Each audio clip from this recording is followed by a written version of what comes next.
So for this is a PAWS recording, and we are going to be doing an interview with the one and only Kiersten, who works at the PAWS Wildlife Center. And let's start by, well, I know I said your name, but let's kind of introduce ourselves.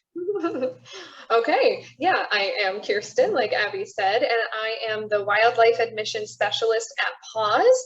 Only two of us do this job at the center, and what the job entails is answering the phones because the public is going to be calling us all day, every day about the injured wildlife that they found or orphaned wildlife, and they need someone to talk to know what to do next. So my job is to call or talk to them, see what they have to say, see how I can help them, and find out what animals that they found actually need to come into the center. You'd be surprised how often people find an injured animal that they think is injured, but it's not. It's just being a wild animal. So it's really great that we can talk through it with them. We can even get text message pictures to our work cell phone so we can see the animal before it gets brought in and kind of assess whether or not it needs to come in for care. Yeah, that's super cool. That is an awesome job. And as someone who's really interested in wildlife, I think that's really cool. For a quick introduction for myself, hello, my name is Abby. I am part of the PAWS Teen Club for this year.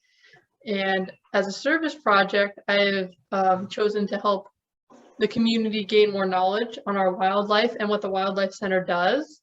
And so I'm here to interview you and talk to you about what you do and some questions that, myself, family, community, or friends might have on the wildlife and the PAWS Wildlife Center. Awesome. All right. So to start out, when you have like a run-in with a wild animal that you think may be in need of help, what is the best number that you could call?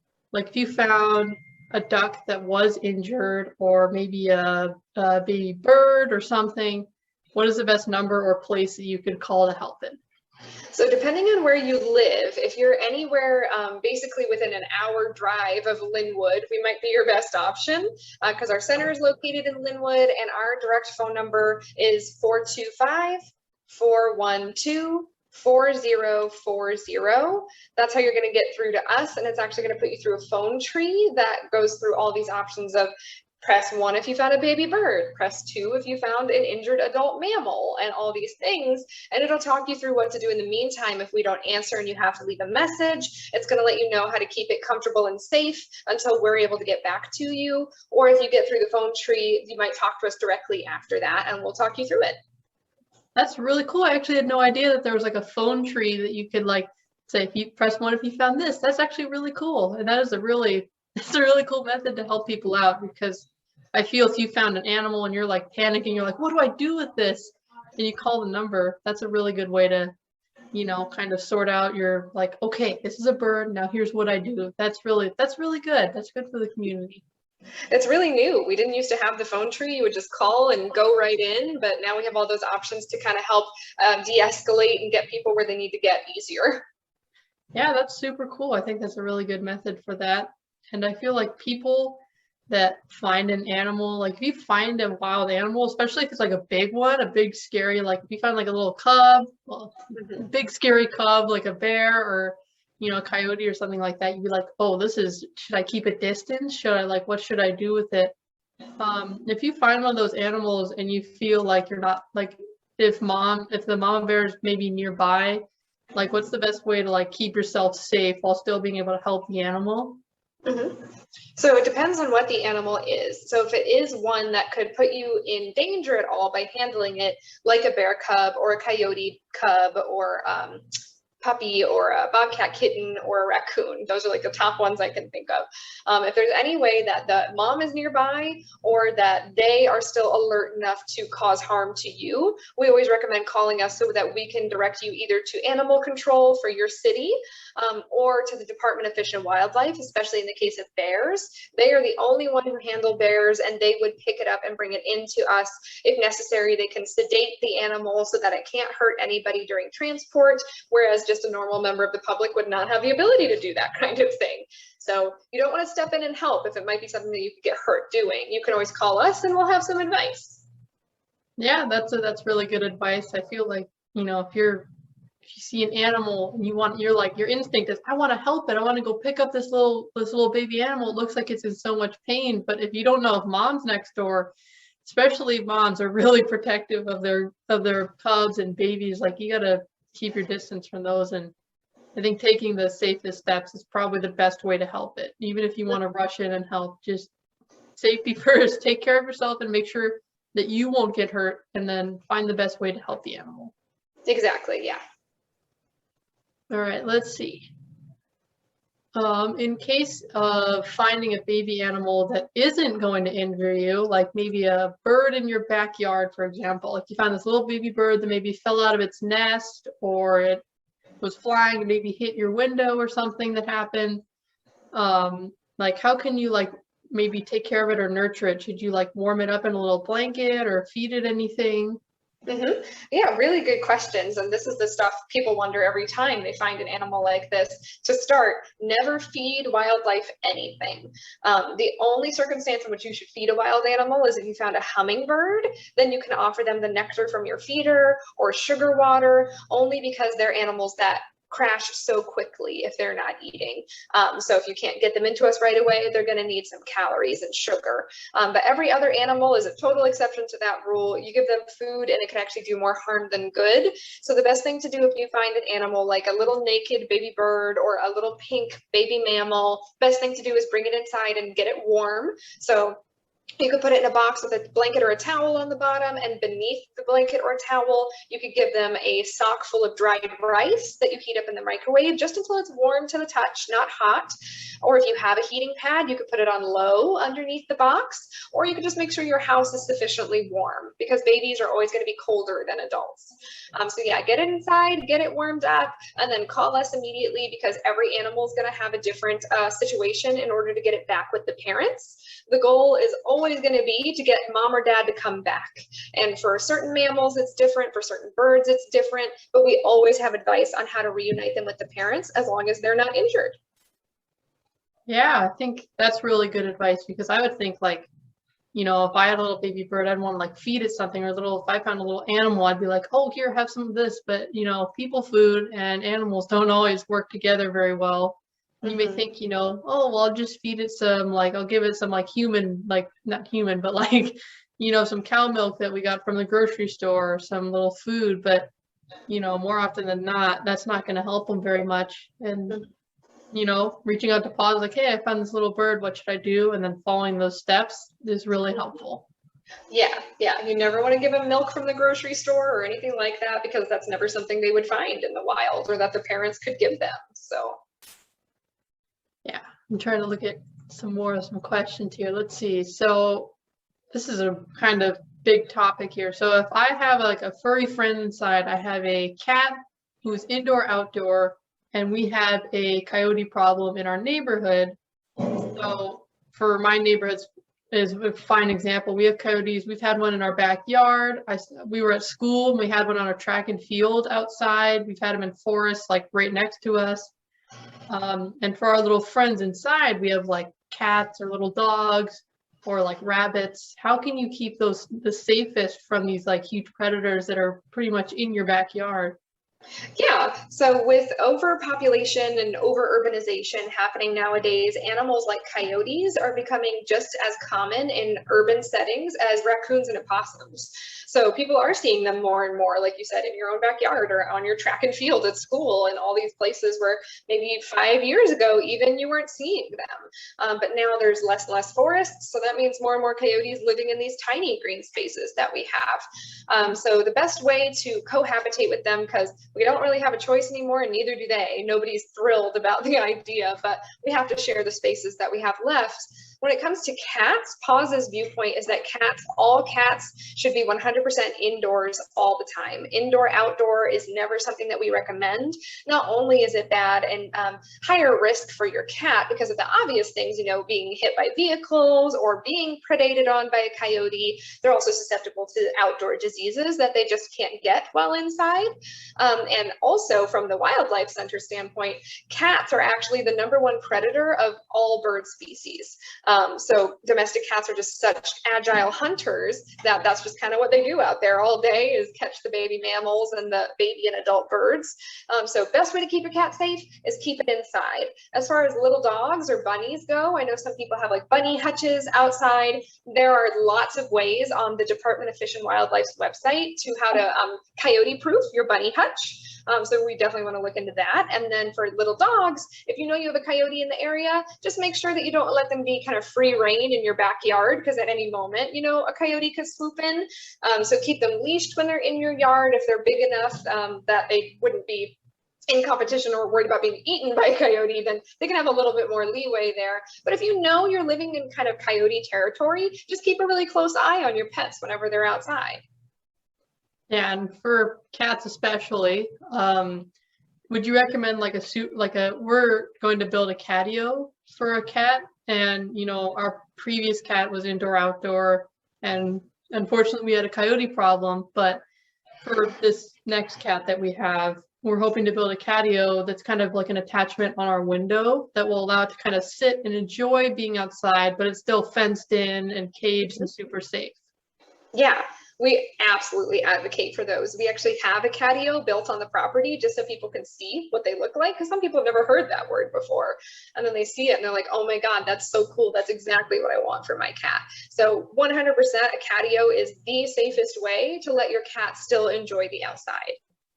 Yeah, I think that's a really good idea, and we're gonna hopefully build one of those. But when we write this out, I'll put some links in so people can take looks at what catios are, and you know, if you're interested, and also link to that Fish and Wildlife keeping your bunny hutches safe. I'll put all these links somewhere so people can find them.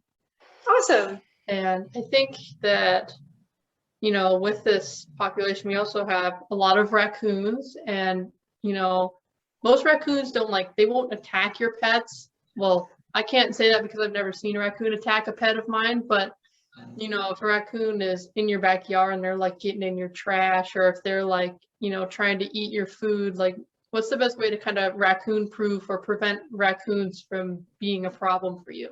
Yeah, absolutely. There are a lot of ways to basically small mammal proof your yard. They'll still pass through, but the things that you want to do is remove any attractants. And in some cases, that even includes bird feeders. Because when we ask people, well, do you have any food out? And they're like, no, I don't feed any feral cats. I don't put peanuts out for the birds. I don't do any of that. But then you find out, well, they have a bird feeder, and raccoons are very good climbers. So if you have trash cans that are not wildlife proof, there are raccoon proof and bear proof trash cans that you can buy, or some guides online for how to make your own cans raccoon or bear proof. And then the food offered outside, something as seemingly simple as a bird feeder could even attract raccoons to your yard, because while birds are pecking at it and all those little seeds fall to the ground, well, then it's on the ground, and that's as good as food to them. So you want to remove any attractants. That includes small pools of water. So bird baths or kiddie pools or even buckets full of water. Raccoons love water, so they will come to your yard just to play in it. And then if you have raccoons that are coming to your yard, even though you don't have any of this stuff, because you know, maybe you have a neighbor who has all this stuff, so they live in the neighborhood, it's always a good idea to have bags of like kitty litter soaked in a bag. Like your cat has already used it, you can put it in a bag and punch holes in it and kind of put that around the perimeter of your yard. You can do the same thing with like vinegar soaked rags, just strong smells. Also, anytime you see them in your yard, you could install a flickering light. Not that it's always going off, but just motion detected. So if things come to your backyard, this light flickers on and off, and it makes them think like, oh, I'm being seen right now, because they're nocturnal, so they're used to it being dark.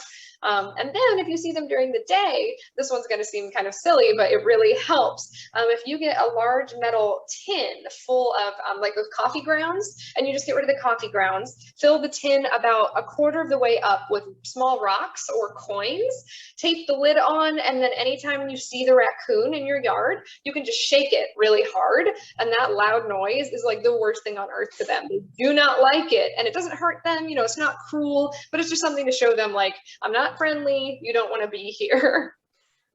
Yeah, and you know, I've never like we have raccoon families here. They commonly will walk through our streets, and they're on our neighborhoods. They're everywhere. If one's like really close to you, like if it's kind of like on a tree that maybe like it's 6 feet away from you, and it looks like it's gonna come towards you. And do you want to like, is there a way to like scare them off or get them to not be near you? Because you know they're not gonna attack you unless if they're like really terrified, protecting their cubs, or if they're rabid. But you don't really have very many of those. But is there a good way to like scare them off or get them away from you? Yeah, so the good news about the whole rabid thing is only bats have rabies on this side of the mountains, and it's a very small percentage. So the odds of you finding a rabid raccoon are very, very, very low. Not really something that happens over here. So at least it won't be rabid, but that doesn't mean it's not, upset about something.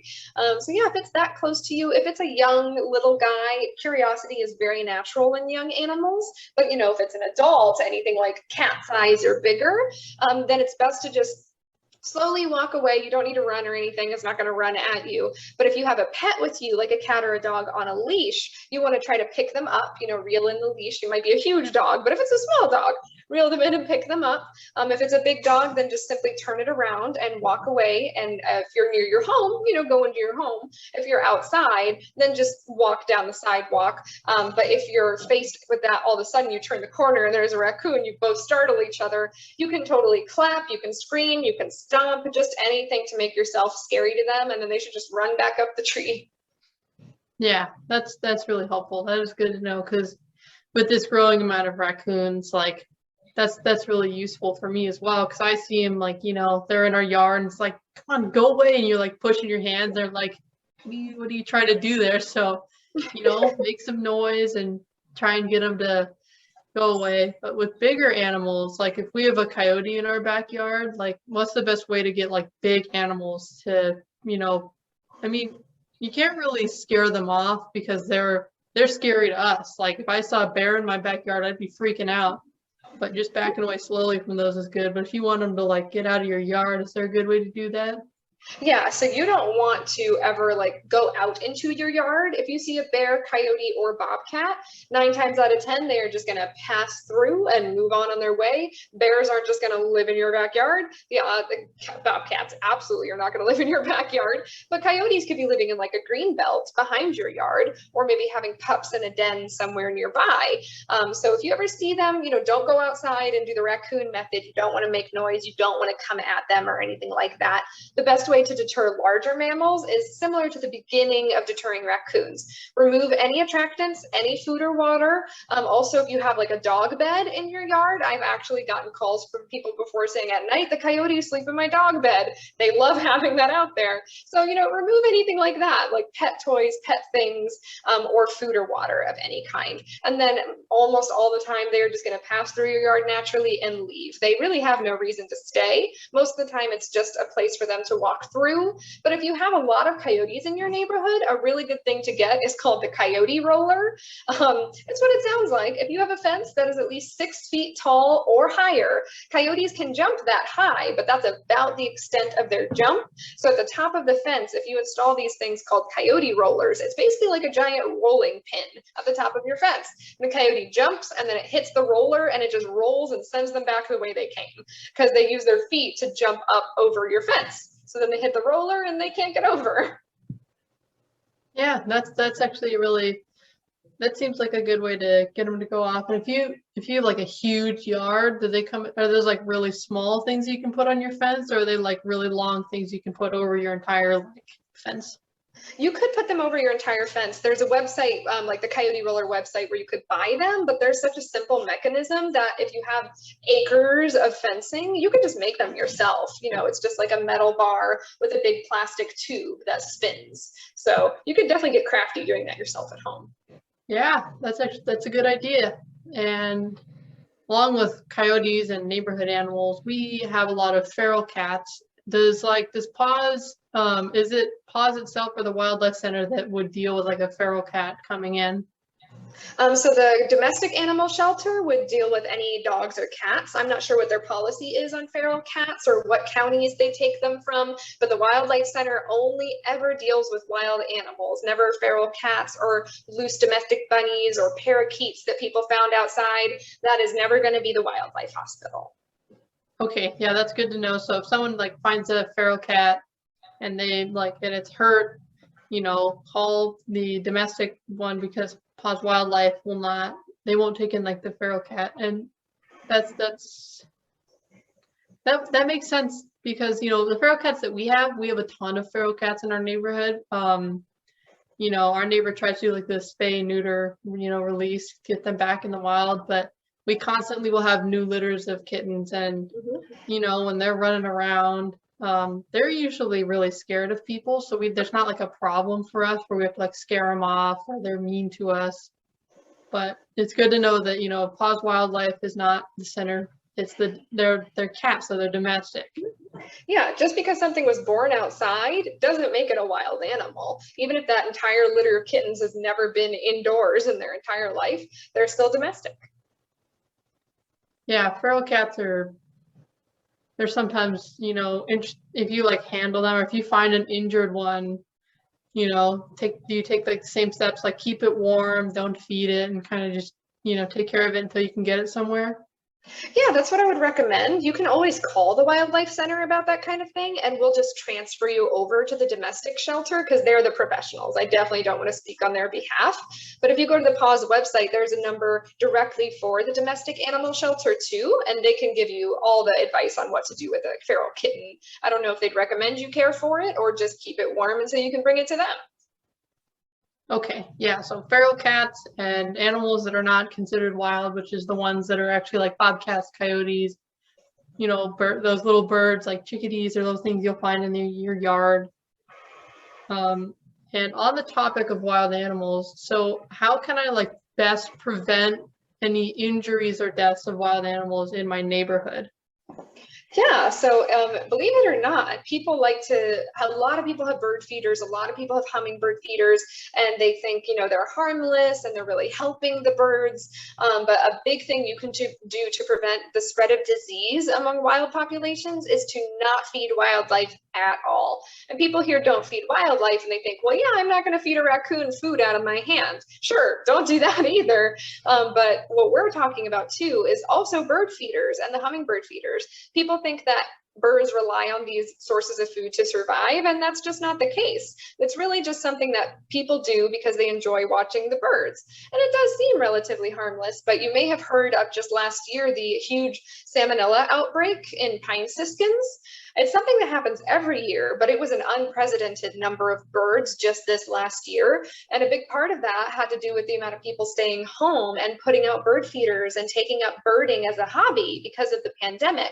So many more birds were gathering at feeders, and almost every disease among bird populations is spread through sharing of saliva, accidental consumption of feces. So if they're all sticking their beaks into the same little bird feeder, there's going to be a lot of saliva on those seeds that they're all sharing. And then one sick bird comes and infects the feeder, and then the hundreds that come throughout the day could be susceptible to the disease. So that's the number one way to help birds, and also keeping your cats inside. Number one way to help little animals, mammals, and birds and things.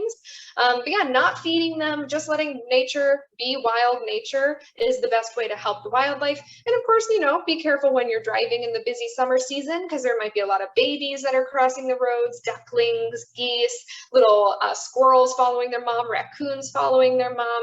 In the summer is when things are crazy with wildlife. So if you're just mindful of that, then when you mow your lawn, just make sure you check for bunny nests first, or even bird nests, because birds nest on the ground sometimes, and some people don't know that. They think all birds nest in trees. But there's actually 3 different species in Washington state that intentionally build their nests just on the ground. So don't mow your yard unless you check first for nests of any kind. Same thing if you're going to cut down a tree. Make sure you check first to see if there's any mammals nesting in the holes or birds nests up in the branches. Just stuff like that to make sure that you're not intervening before maybe the baby has grown up and moved on. Yeah, that's also really good advice, because I never thought about like I've never thought about the bird feeders like that, because we have a bird feeder and we do have a hummingbird feeder, and our cat used to bring in birds, like the birds would be feeding, and then she'd just hop up behind him and be like, all right, come here, while you're trying to eat at your bird feeder. But so we literally have both of those. We had both of those problems where I think this would be a really a good thing to get out of the community, because I had absolutely no idea that bird feeders were actually like making birds susceptible to such harmful diseases. And if you find that your birds are eating at your bird feeder and you want to help them best, like should you just take down your bird feeders and just kind of, you can just bird watch naturally because they'll still come through your yards. But I mean, if you don't have the food out, like you said, that's not their first, like that's not their initial food source. Like they go for other seeds from other areas. Mhm. And there are still good and helpful ways to bird watch too. Like you said, you can of course see who just comes to your yard naturally. But another way is a bird bath is a relatively harmless way to bird watch. Of course, that is an attractant in your yard because you know who else like birds baths? Raccoons like bird baths. But if you make it tall enough and kind of like nice and sleek and hard to climb, then hopefully it would just be something for the birds to come in and bathe. And of course, their saliva and feces gets mixed in there as well, but it's so diluted that the spread of disease at bird baths is significantly lower than that at feeders. So you could definitely install something like that. With all the heat going on lately, they are flocking to bird baths like crazy. Yeah, we have a bird bath in our yard, and we often will change it because the water sometimes will get really yucky, and we're like, ooh, is that like a worm in there or something? So we'll like switch it out with some fresh water. We also, it's an attractant for feral cats because when they're thirsty, they'll come by and like birds have been bathing in it. So it's like bird drinking water. So, they come by and we have a lot of animals come through there. And we've had raccoons on our doorstep, they'll like be like, hey, and then they'll just walk off, take a sip of water. So, we have we're one of the neighborhoods that has like a total influx of animals. We've once had like deer one time. I think it was a deer in like a friend's neighborhood close by. If they have like big antlers, that can be really scary for some people. If you find like an injured, like, if you're driving or if you see an injured animal on the side of the road, is it best to call like Fish and Wildlife if it's like a bear or a deer or something really big? Absolutely, especially if it's on the side of the road, because that's harmful potentially to people for many reasons. It's usually going to be when you're on a highway or a big busy street.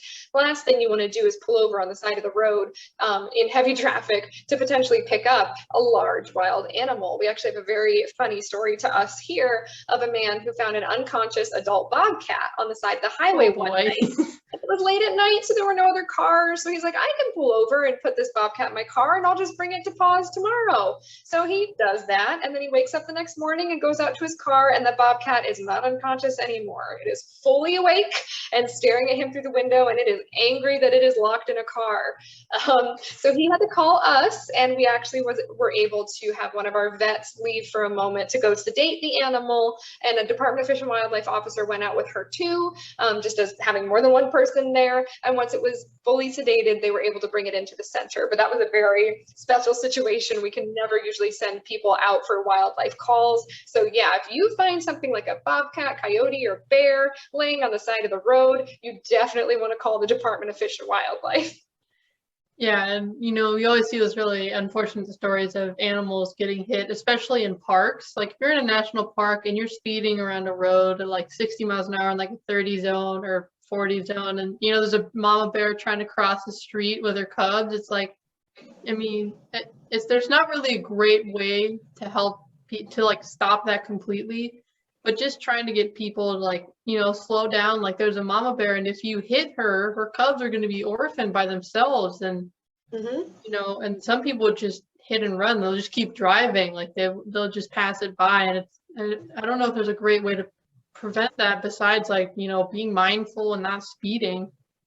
Yeah, that's really the only way. We do often, we get bear cubs every year, but every other year or so, we do get bear cubs for that exact reason.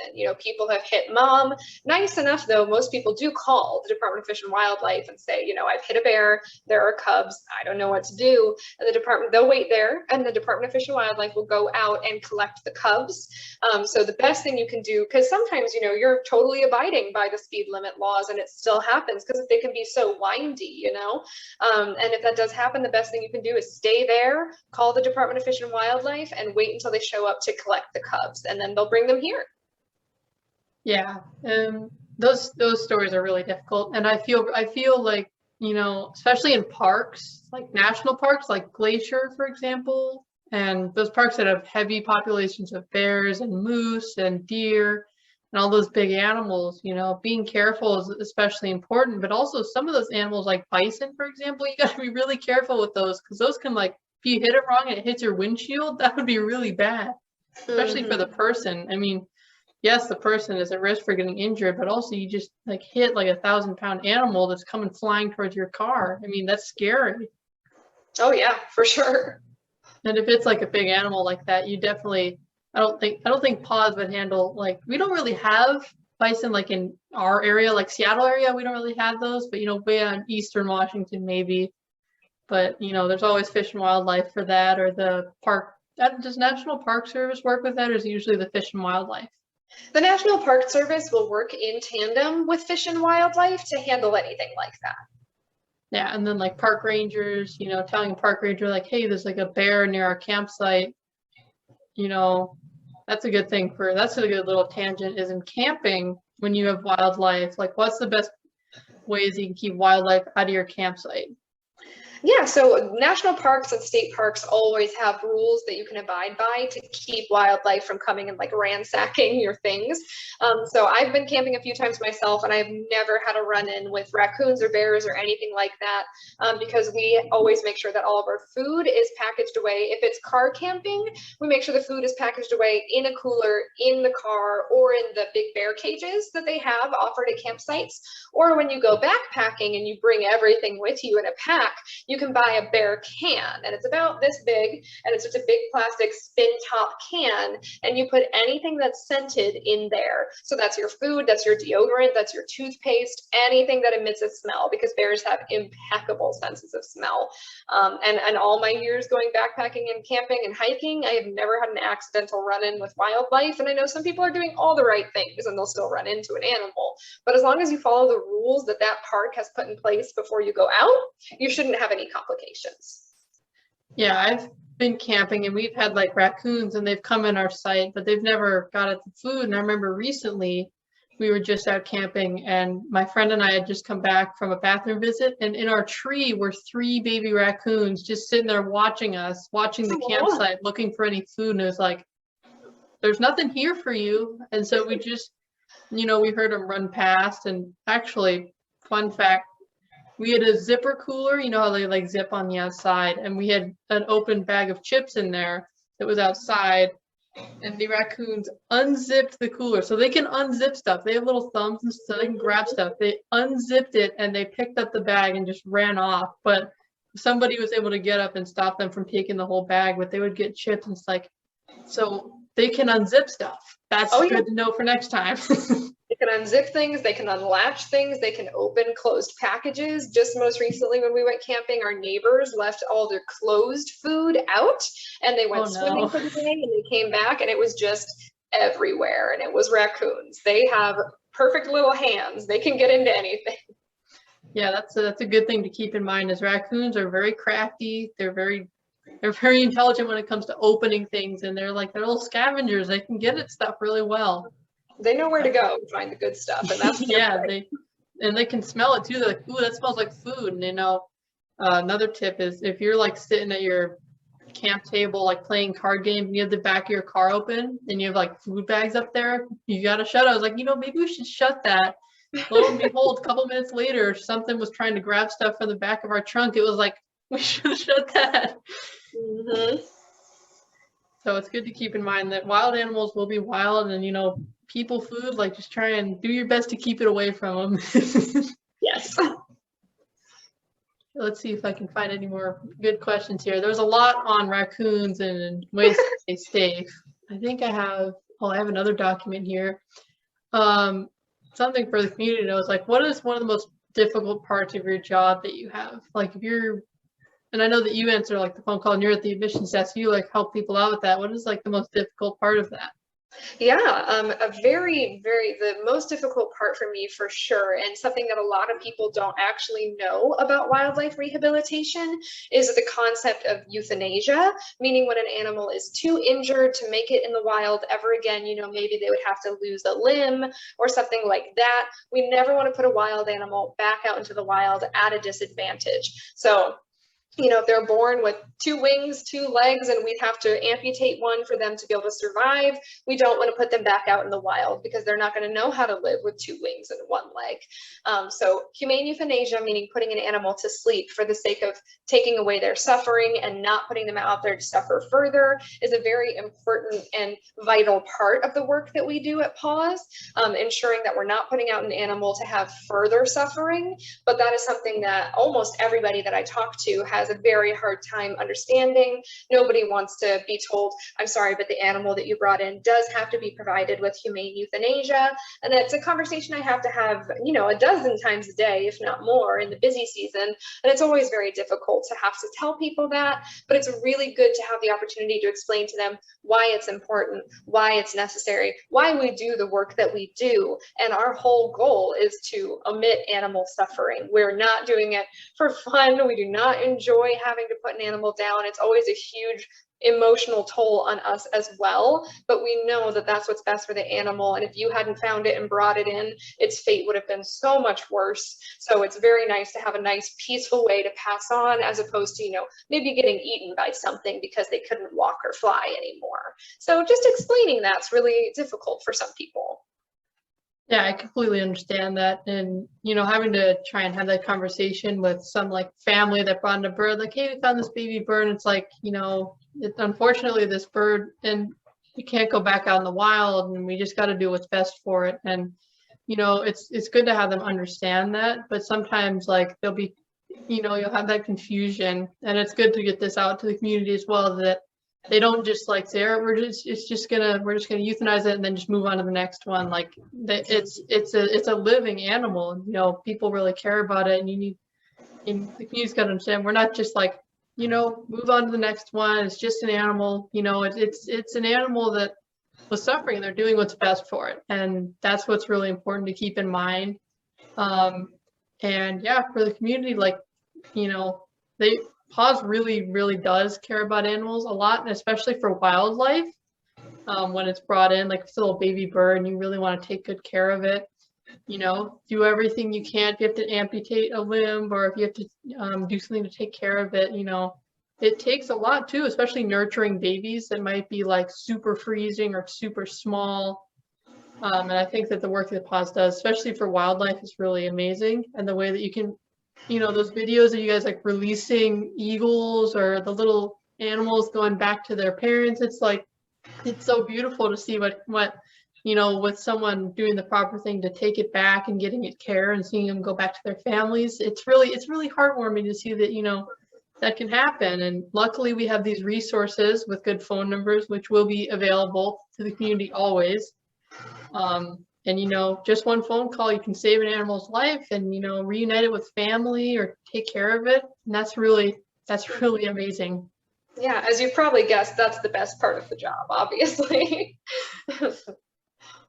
Yeah, I think PAWS really does do amazing work for animals, and it's good for, you know, trying to get out that, you know, there's a lot of work that goes into it, which is also kind of, you know, thing that I'd like to add in. Is like how many people, you know, work at the wildlife center to like help rehabilitate animals? Like, are there different sections of people that will do that, or volunteers? Yeah, actual staff, not that many. So on the wildlife center side specifically, if you're talking about direct animal care staff, we have 4 people who work on the vet team, 4 rehabbers, and then seasonal staff every summer. We have 4 people who work in the summer only as rehabilitation assistants. But as far as direct hands-on animal care, it's only those 8 people. And then everybody else can assist and fill in as time is needed. And when we have time, when we can, like people like me, I answer the phones and I take the animals that come in directly and I give them the immediate initial care that they need, meaning like heat support or a little burst of energy through fluids or food, whatever I can give for them. But then my hands are done at that point and they go on to the next person. So direct animal care, it's just those 8 people. But then volunteers are the lifeblood of PAWS. Those are the people who keep us going, because on a daily basis, before COVID, when we could have a full staff of volunteers, we would have 5 volunteers on every shift every day. So that would be 15 volunteers total a day who would come in and help with cleaning, feeding, medicating, all the things, anything and everything that they could help with, and they're what keep us running. So it is largely volunteer based for sure. Wow, I had no idea that, that's a really small amount of staff people. You think like, yeah, it's got to be this huge team of people with all these animals that come in every day. Like, how do they manage it? And that's really impressive to have, like 8 people that mainly will work there. And then, good thing to know is volunteer to help out animals. And, those teams, they work really hard because you see all those animals that come in and out of PAWS, and you're like, whoa, I mean, that's really impressive. And they're like, wait, there's only 8 people plus like some volunteers and some people helpers. That's some incredible work they do. Yeah, we get over 5,000 animals a year, every year. And so the fact that that's how many people have real hands-on experience with them, it's pretty impressive. 5,000 is a lot of animals. And yeah. Some years there probably are more animals or less animals, but I think like just 5,000, that's a lot of animals to help out. It's not a low number. Yeah. All right. Well, I do not think that I have any more questions for you, but if there's anything else that you would like to share with like our community members or things that you think it would be helpful for our community to know to best help wild animals or to know about the Wildlife Center. Yeah, definitely. I would say, I think a strong theme in this interview has been, when in doubt, call us. We are more than happy any time of day to talk you through what might be going on in your yard. If you're curious about how you can help wildlife or what you can do to prevent disease or injury, we are more than happy to talk about that stuff with you. And I can say that because that's my job. So I know that we can definitely help you there. And they have another person who does my job. There's just 2 of us, and we are here 40 hours a week, every day of the week. We do not have a day where nobody's answering phones. So if you call and we don't answer it, please leave us a message, because we check every single one and we will always call you back if it's something that we can help with, or if it's an immediate concern. Guarantee you we will get back to you. If we don't get back to you within 24 hours, call again. Trust me, we must have just missed it, because we always want to help you if you have something going on with a wild animal, because that's the whole reason that we're here. We want to help wildlife, and we can't do that without you helping wildlife first. Yeah, and if someone was trying to call and they didn't pick up, is there like a website or somewhere that they could go that might have like what you should do if PAWS doesn't pick up, or in the meantime, how you can help? Absolutely. So the really great thing about the phone tree is if we don't answer and it goes to voicemail, before it even lets you leave a voicemail, it's going to tell you, if you found an injured animal and you're waiting to hear back from us, here's everything you can do to keep it safe and comfortable until our front desk staff is able to get back to you. And then paws.org, our website, also has written instructions on what you can do if you found injured wildlife based on what it is, if it's a mammal or a bird. And there's also some survey questions on there, kind of trickling down to the species specific how to help, but it's never anything too advanced. Like, you just need to keep it contained and warm, and then we will talk you through everything else. Yeah, that's good to know. And like I said, when we have this typed out version, we will have these links available to everybody. So if you do find an animal, be sure to call and persist calling, because if you have an animal that's like at risk, definitely make sure to call. And there's websites, and if PAWS doesn't pick up, are there other alternative places or like Fish and Wildlife or something that we could call? So it depends on where you live. If you live near the Linwood area, we're going to be your best option for bringing an animal in. But let's say, for example, we don't answer at the time and you call a different rehab center. There are a lot of them in this side of the state. There's one in Arlington, there's one in Carnation, there's one on Bainbridge Island. But all of these centers are typically specialized, meaning this one's just mammals or this one is just birds. Whereas us and the center up in Arlington, we do it all. And there's not a whole lot of centers like that in the whole state. I think there's 4 or 5 in the entire state of Washington. So if you have an animal who's just really needing help right now, like it has severe injury, you think it might be on death's doorstep, you can call, leave us a message, and head our way. We're never going to be upset that you have come to PAWS before we got back to you. You know, if that animal needs help now, you can bring it into us and we may ask you, hey, did you call? And you can say, well, I tried. And we'll go, okay, let us see what's going on here.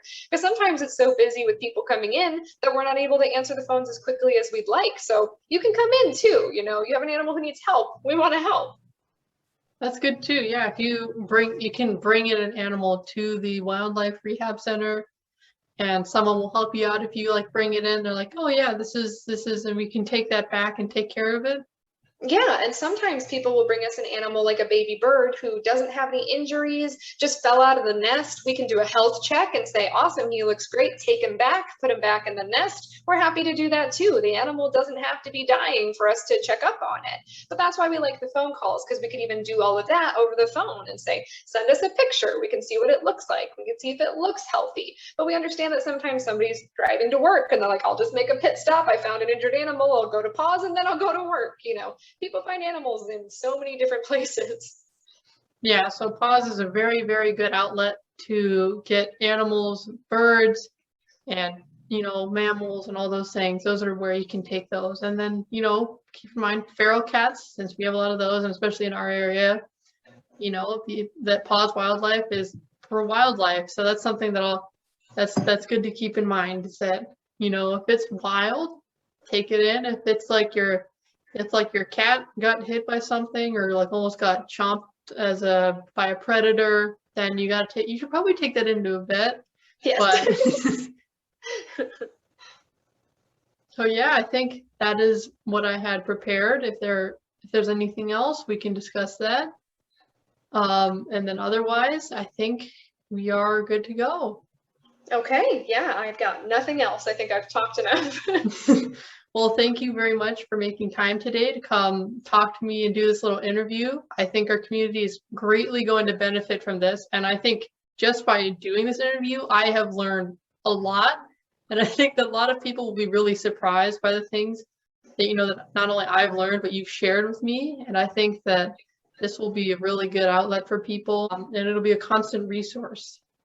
Awesome. Thank you for doing this project. This is really cool. Yeah, thank you for being part of it. Yeah, no problem.